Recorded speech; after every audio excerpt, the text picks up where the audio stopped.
kui venelased mingitel tingimustel selle vastu võtavad, kuidas see realiseeruks või missugused võimalused on selle realiseerumiseks ja sõjategevuse peatamiseks? Jah, siin ongi üks nagu oluline vahe. Ma olen üsna veendunud, et Venemaa ei lükka seda tagasi, vaid ta esitab mingid omapoolsed tingimused, millega ta on nõus vaherahu vastu võtma, sest Venemaal tegelikult seda vaherahu on ka vaja.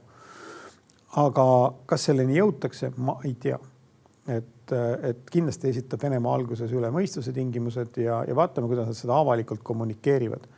Ja sealt nagu väga raske nagu tuua nüüd mingit niisugust sirgjoont, et kuidas võiks nagu seda protsessi nagu näha edasi liikumas.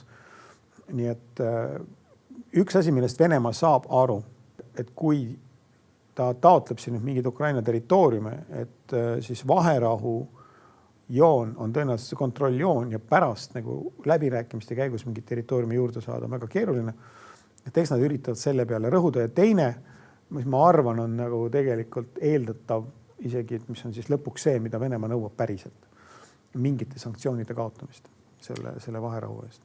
Kas ameeriklaste sõnum, et me nüüd jälle anname luureandmeid ja tagame julgeolekuabi, et kas see sõnum ongi põhiliselt venelaste survestamiseks?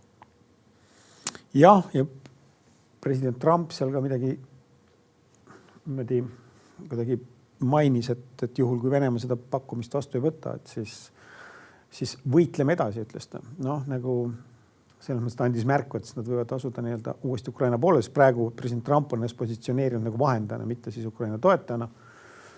Ja tõepoolest siis nagu see, et taastati Ukrainale sõjaline abi ja luureandmete andmine, see tähendab siis seda, et tegelikult avaldatakse selle kaudu Venemaale survet, et nii peaks Ameerika Ühendriigid seda praegu vist käsitlema.